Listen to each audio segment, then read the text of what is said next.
حضرت انس رضی اللہ تعالیٰ عنہ نبی کریم صلی اللہ علیہ وآلہ وسلم سے روایت کرتے ہیں، آپ صلی اللہ علیہ وآلہ وسلم نے فرمایا، یہ تین باتیں جس کسی میں ہوں گی وہ ایمان کی مٹھاس مزہ پائے گا، اللہ اور اس کے رسول اس کے نزدیک تمام ماسوائے زیادہ محبوب ہوں،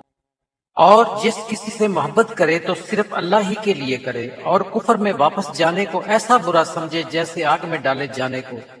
اللہ تعالیٰ کا فرمانے علی شان ہے، اے نبی مکرم، آپ فرما دیں اگر تمہارے باپ دادا اور تمہارے بیٹے بیٹیاں اور تمہارے بھائی بہنیں اور تمہاری بیویاں اور تمہارے دیگر رشتہ دار اور تمہارے اموال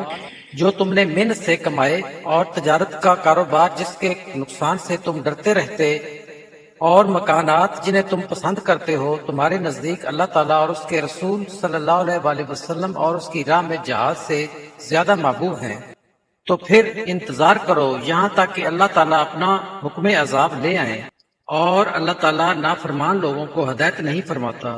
عبداللہ بن عباس رضی اللہ تعالیٰ عنہ کہتے ہیں کہ ایک اعرابی رسول اللہ صلی اللہ علیہ وآلہ وسلم کے پاس آیا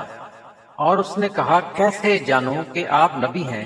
آپ نے فرمایا، اگر میں اس کھجور کے درخت کی اس ٹہنی کو بلا لوں تو کیا تم میرے بارے میں اللہ کے رسول ہونے کی گواہی دو گے؟ چنانچہ رسول اللہ صلی اللہ علیہ وآلہ وسلم نے اسے بلایا تو وہ ٹہنی کھجور کے درخت سے اتر کر نبی اکرم صلی اللہ علیہ وآلہ وسلم کے سامنے گر پڑی۔ پھر آپ نے فرمایا، لوٹ جاؤ، تو وہ واپس چلی گئی۔ یہ دیکھ کر وہ عربی اسلام لے آیا۔ رسول اللہ صلی اللہ علیہ وآلہ وسلم نے فرمایا، حسد صرف دو باتوں میں جائز ہے، ایک تو اس شخص کے بارے میں جسے اللہ نے دولت دی ہو اور وہ اس دولت کو راہ حق میں خرچ کرنے پر قدرت رکھتا ہو، اور ایک اس شخص کے بارے میں جسے اللہ تعالیٰ نے حکمت کی دولت سے نوازا ہو اور وہ اس کے ذریعے سے فیصلہ کرتا ہو اور اس حکمت کی تعلیم دیتا ہو۔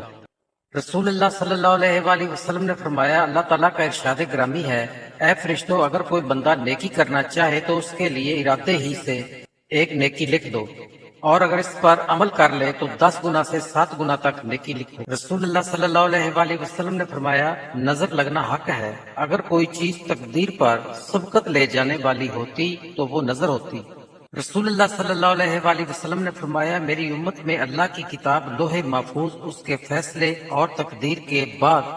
سب سے زیادہ تعداد نظر بد کے اثرات سے مرنے والوں کی ہوگی۔ رسول اللہ صلی اللہ علیہ وآلہ وسلم نے فرمایا، نظر بد ایک اچھے بھلے انسان کو قبر میں اور اونٹ کو ہنڈیا میں داخل کر دیتی ہے۔ رسول اللہ صلی اللہ علیہ وآلہ وسلم نے فرمایا، ابو بکر صدیق رضی اللہ تعالیٰ عنہ نے رسول اللہ صلی اللہ علیہ وآلہ وسلم سے کہا، یا رسول اللہ، مجھے ایسی دعا سکھائیے جو میں اپنی نماز میں کیا کروں۔ حضرت صلی اللہ علیہ وآلہ وسلم نے فرمایا کہ یہ پڑھا کرو، اے اللہ، میں نے اپنی جان پر بہت ظلم کیا ہے اور تیرے سوا گناہوں کو اور کوئی نہیں بخشتا، بس میرے گناہ اپنی پاس سے بخش دے، بلا شبہ تو بڑا مغفرت کرنے والا، بڑا رحم کرنے والا ہے۔ حضرت ابو ہریرہ رضی اللہ تعالیٰ عنہ سے مروی ہے کہ رسول اللہ صلی اللہ علیہ وآلہ وسلم نے فرمایا، مسکین وہ نہیں جسے ایک کھجور، 2 کھجور اور 1 لقمہ یا 2 لقمے پلٹا دے، بلکہ مسکین وہ ہے جو لوگوں سے مانگتا نہ ہو اور نہ لوگوں کو اس کے بارے میں اندازہ ہو کہ اسے دیں۔ رسول اللہ صلی اللہ علیہ وآلہ وسلم نے حضرت فاطمہ رضی اللہ تعالیٰ عنہا سے ارشاد فرمایا، اپنی قربانی کے پاس کھڑی ہو جاؤ، کیونکہ قربانی کے خون کے پہلے قطرے کے ساتھ ہی تمام گناہ معاف کر دیے جاتے ہیں۔ قیامت کے دن قربانی کا جانور اپنے گوشت خون سمیت لایا جائے گا اور اسے 70 گنا بڑھا کر آپ کے نامہ اعمال میں تولا جائے گا۔ رسول اللہ صلی اللہ علیہ وآلہ وسلم نے فرمایا، پیر اور جمعرات کے دن جنت کے دروازے کھول دیے جاتے ہیں اور ہر اس بندے کی مغفرت کر دی جاتی ہے جو اللہ تعالیٰ کے ساتھ کسی کو شریک نہیں بناتا، اس بندے کے سوا جس کی اپنے بھائی کے ساتھ عداوت ہو۔ چنانچہ کہا جاتا ہے کہ ان دونوں کو مہلت دو حتیٰ کہ یہ صلح کر لیں، ان دونوں کو مہلت دو حتیٰ کہ یہ صلح کر لیں، ان دونوں کو مہلت دو حتیٰ کہ یہ صلح کر لیں۔